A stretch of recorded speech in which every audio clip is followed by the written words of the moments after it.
Hello and welcome to another Tag1 Team Talks, the podcast and vlog of Tag1 Consulting. Today, we're going to be speaking with the technology leadership at APQC, the American Productivity and Quality Center, about their Drupal journey from first selecting the platform to their recent migration to Drupal 9. We're going to cover why they first chose Drupal, when they chose to upgrade, and why they chose to stick with the platform, and their experience and challenges along the way. I'm Michael Meyers, the Managing Director of Tag1, and I'm joined today by two special guests. There's John Tesmer, who's the Executive Director of Information Technology, and Jim Gillilan, the Senior Architect and Lead of the Technology team. Jim's really well known in the Drupal community. He's necklimdall on Drupal.org. He's made a lot of core contributions and has been a long-standing member of the Drupal security team. Jim and John, thank you guys so much for joining us today and for sharing your story. Happy to be here. Yeah, I'm looking forward to it. So, John, to set the stage, could you tell us a little bit about APQC, the awesome things you guys are doing, what the organization is about? Absolutely. So APQC is unique in the world in a number of ways. We are about 40 years old. We're a nonprofit, and we have three components to our mission, which basically is to identify best practices related to sort of business operations, surface those best practices, distribute them as widely as possible, and connect individuals to further the development of those best practices.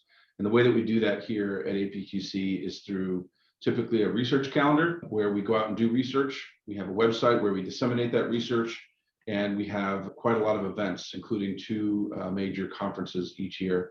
We bring professionals from around the world and every industry together here in Houston, Texas, to talk about best practices for process, knowledge management, finance, supply chain, HR, IT, just any kind of business process you can imagine. So we love what we do here, and we love sharing. So happy to be a part of this.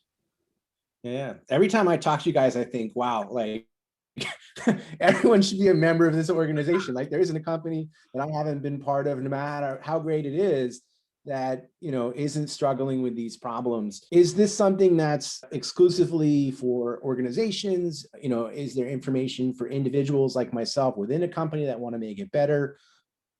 Yeah, I mean, as a part of our nonprofit mission, we host lots of individually focused webinars to help people learn about, sort of up and coming things in these different areas. You might think, back of the house operations are just kind of settled states of affairs, but, technology changes and process changes and regulatory changes happen all the time. And you as an individual can register and go to a lot of our webinars at no cost. And there's also all kinds of documents and things you can download from our website.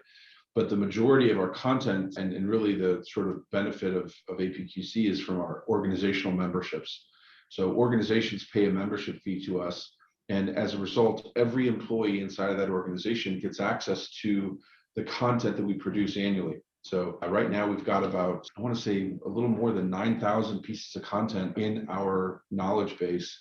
And the vast majority of those are available mostly just for members. Some of that's published, again, for free or put out into the world in the terms of blog posts or webinars or knowledge-based articles type things. But most of that content is available for members, and it's organizationally based. Now, you probably are employed by a company that is a member. We have about 500 members globally. And if you aren't, we'd be happy to connect you. Just let us know. Awesome. Yeah, I think, there isn't an organization that wouldn't benefit from participating in what you guys do. So from a web technology standpoint, like you said, you have a lot of different audiences, documentation, conferences. How are you guys using technology to satisfy the mission of the organization? Gosh, I mean, I'll take the first stab at this, and then Jim, hop in. But we couldn't achieve our mission without technology. First of all, you can't imagine trying to distribute best practices to 152,000 registered users across the world without giving them a simple web-based tool to access that knowledge. In the days before we had websites, in the early 90s. We were just kind of getting stuff out there. We were sending faxes out. We were, sending out pamphlets and magazines and booklets, and your reach is limited kind of economically in that sense. And in the days that have transpired since, we've really kind of doubled down on technology. Our website is the key kind of delivery mechanism for all the research that we do. Our conferences are enabled by our website. So all the registration workflows, all of the speaker profiles and speaker management happens through our technology platforms. Our ability to send content to people through our marketing platform is all done through our technology stack. I mean, it's extensive. We couldn't do our job without it. Mhm. Yeah, I'll say that APQC has a lot of different products that we give out to members. So, and that process needs to be pretty seamless. And Drupal's given us a lot of tools where we can allow somebody to register for the site. We can figure out if you're connected to a membership. And then we can gain access to, dynamic databases of metrics or this white paper or whatever part of the site we need to through Drupal's access controls and all the sort of tools that it gives us. So it's been a great tool for us. There's a lot of complexity under the hood of what you guys are doing. Multiple levels of access, controlling permission, and the structures to get access to this content, number of internal systems that you guys are integrating with to make all this seem seamless to me as an end user. It's pretty crazy. It's amazing how well you guys make it look so simple and easy when, it's really deceptive. There is so much going on under the hood, and we'll dig more into that when we get into the technology and some of the integrations that you guys, did to make this happen. But first, you guys have been a long-standing member of Drupal. When did you guys first adopt Drupal? What version was it? And do you remember, some of the reasons, or considerations? I know that was a long time ago. Yeah, I mean, I can kind of talk about the pre-Drupal world and kind of the transition, and then Jim was the guy that kind of brought us full on into it. I mean, prior to the current, actually prior to the prior version of Drupal that we were on, we used Interwoven, and we had full Interwoven, Oracle, and the Web 1.0, if you will, of content management systems and platforms. And we're, as much as we try to be a big organization, we're really just 65 people in one building on one floor in Houston, Texas. So some of those tools are excessive for us. I mean, those tools are enterprise grade, hundreds of thousands of employees and stuff like that. It's expensive to maintain them and very costly and time consuming to manage over time. And also changes. I mean, when you don't own the code base, integrations become very difficult, and maintaining things over time, you're kind of at the behest of whoever it is, whether it's Oracle or Java or Sun, and that goes back in time. But that's kind of where we were. And I think that I was here at the time, but I was a business owner as opposed to the IT person. I remember the conversations being around costly to maintain, hard to get features in, et cetera. And that's when we started looking at Drupal as a platform. And then Jim came and saved us. Yeah. I guess it was about 10 years ago that we launched the Drupal 6 site, and they were in the middle of the project when I came in, and I helped them through the deployment process of getting the site ready and finished. And I've stuck around, and it's been a great, even back in Drupal 6, there was a lot more that you had to kind of build up from scratch in Drupal 6. There weren't, the entity systems and things like that that are in some modern versions of Drupal. But even back then, the flexibility that it provided was great for the business, and that kind of led to us sticking with it. So you guys were on Drupal 6 for a while, and then D6 reached end of life. And John, you mentioned Interwoven and Oracle and all these closed source systems.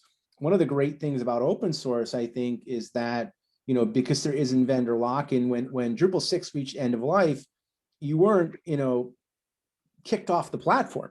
There wasn't like a vendor just said, hey, we're walking away. You guys were able to leverage Drupal 6 long-term support, LTS, which for Drupal 7 is now called extended support. From your perspective, was that something that was critical to the business? Yes. We put a lot of customizations into our Drupal 6 site, and it wasn't just a matter of just pick and place into a new version. So being able to sort of reflect on what our business needs were and really have that time to make the appropriate decision and kind of build the case up. I mean, as I mentioned, we're a nonprofit. We don't operate on margins. We have good years and bad years, and we do the best we can to serve our members and the general public with our technology stack. So having that opportunity to get long-term support that protected the integrity of our data, protected the integrity of our systems, and allowed our business people to kind of make the appropriate choice for them. It was a win for us. It was a big deal. Yeah, and I can speak to a little bit behind the scenes before we chose to stay on Drupal 6 LTS, is that we were looking at it and we realized that it was going to be a big lift to move to, any new site is a big investment of time and resources.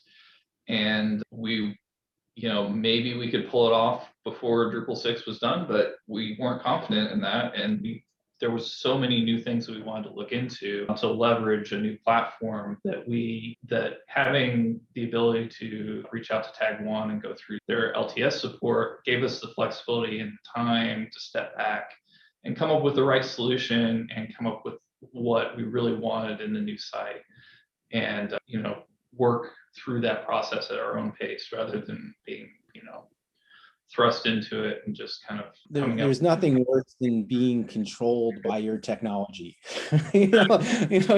Technology should enable your organization, not control what you do. And so, I think that's, a big advantage of LTS, whether you're just, going to go into a maintenance mode or continue to build on the platform.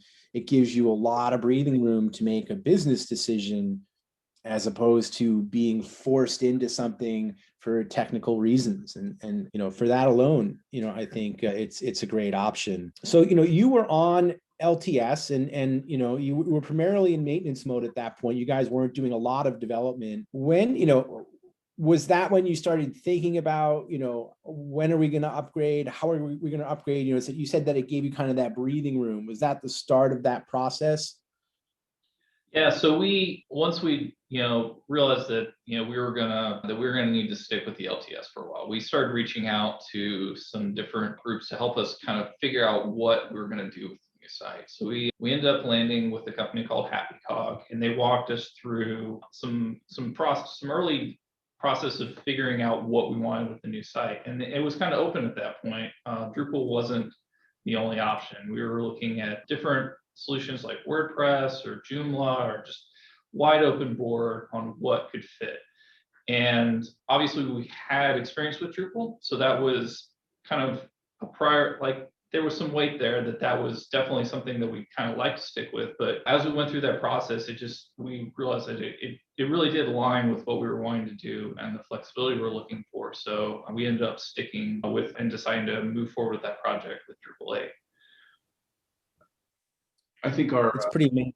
Our decision was also influenced by the great support and the great community and the great ecosystem that we found in working with Drupal 6 over the years. As Jim mentioned, we had APQC come in and kind of help us through it. We worked with you guys on the Drupal 6, LTS stuff. So we knew that Drupal as a platform had a really vibrant, kind of robust ecosystem that would be around for some time.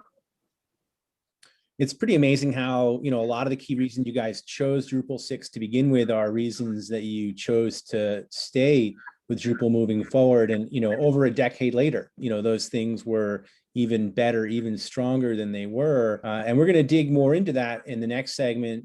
John, you brought up, the community and how it helped you solve a lot of your challenges. So why don't we wrap up the first segment here? I think, really appreciate you guys giving everybody a background into the organization and why you chose Drupal. We're going to come back in the second segment, and we're going to dig into the migration itself and talk about the approach and challenges and where you guys are going from here. To our listeners, if you guys like this talk, please remember to upvote, subscribe, and share it out.